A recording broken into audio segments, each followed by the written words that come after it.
Welcome back to Ready, Set, Sold. I'm your host, Bryan Vogt. As I left you with the last segment, if you're with this last segment, I'll just kind of recap it. I talked about the realtors on occasion, and they tend to be the less experienced one, at least that's what we see, that have what I call the shiny ball, and just look at the shiny ball and don't worry about anything else. And when it comes to marketing.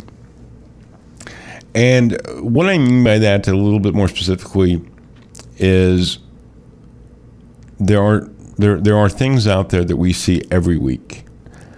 And I literally get emails, and it's been going since I've been in real estate.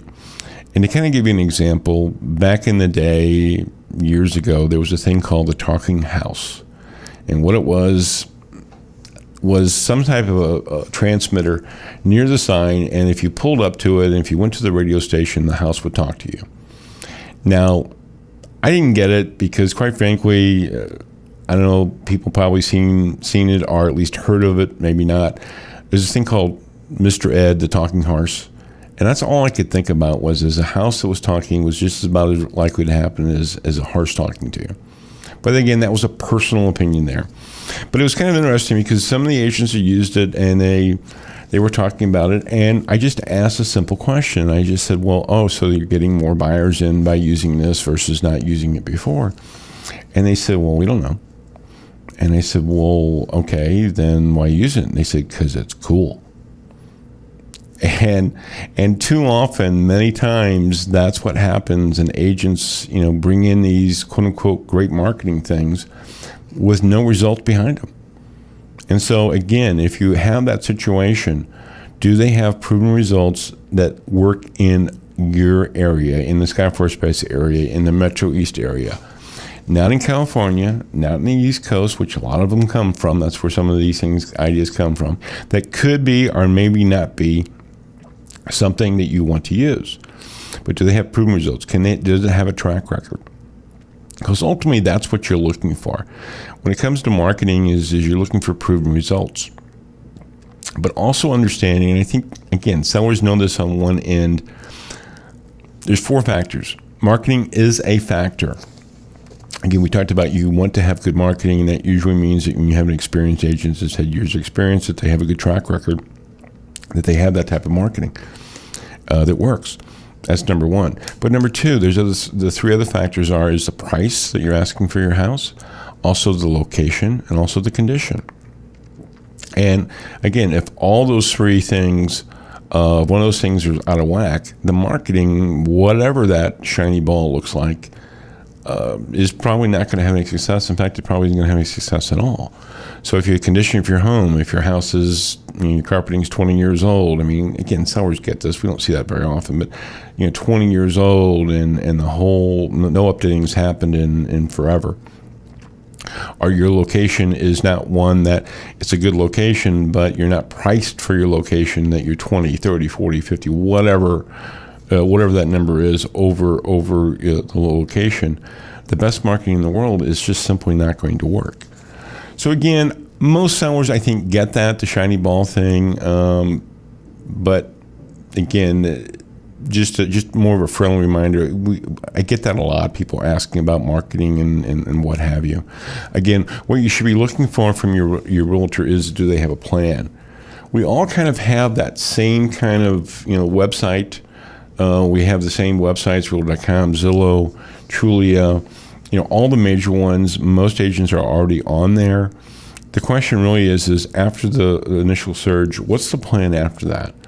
Now, I know we have a 6-week that we're actually looking at to extend it to 8 weeks, 8-week program. That week after week, there's something else that we're doing for your house to make sure that you stay top of mind. That's important. And make sure that your agent has something like that. And there's other agents that do also. But if they don't, understand there's an initial push when your house goes on the market, and that is where the vast majority of all of your marketing is going to be. But there's still about a 10 or 15% lag time, and part of that is with open houses, and part of that is with social media, and there's other things you can do to make sure that your house is staying in the forefront of all the buyers and making sure the marketing is working. The last part is that I get all the time is should I get my house staged? And it really depends on what you're trying to get. If you want to have it staged, there's nothing wrong with that. Bring a professional stager in. Many times we've seen that the house does sell quicker. It really does, and so that can be a savings. So the cost factor that you put into bringing the stager in can be very beneficial. It could be a win-win for everybody.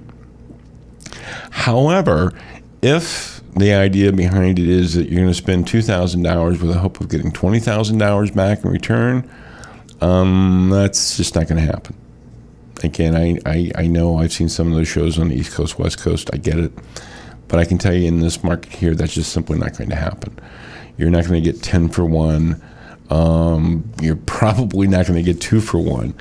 Again, kind of give you an example, we had a seller that actually wanted to use staging, and they spent about $1,000. They felt that it was a good earned investment. They got their house sold in 3 weeks. Their house payments was usually, when you put in the interest, taxes, principal, utilities, just all those things combined was about $2,000. So they felt that, that was kind of a win-win. They got their house sold quicker, and they saved $1,000 that they wouldn't have had to spend for another additional payment down the road. So those things, it works. Now we've seen another situation where people have spent $4,000 or $5,000 on houses, and they did not get that return of that $40,000 or $50,000 or that $10,000 or $20,000. So if you're dealing with an agent or you're dealing with a realtor that is saying that, you might really want to question that. That's something that, quite frankly, just doesn't happen. It's good on TV. It could be good on the internet. I've seen those claims by different realtors even talking about that, and I got to tell you, we just don't see that here in the Metro East. So be leery of that. But again, getting it done quickly and soon, getting it sold sooner, that could be a great idea for staging. With that said, information like this and more information is in the book. If you have a friend or a family member that's even thinking about selling their house in the next 3 to 6 months, the market has proven to be fantastic. So quite frankly, if you're looking to sell your house, I'd be talking to an agent now. I'd be getting on the phone now. The market has had some great success, and we want to keep that moving forward. With that said, I'm going to be back with the tip of the week. You're listening to Ready, Set, Sold with your host, Bryan Vogt.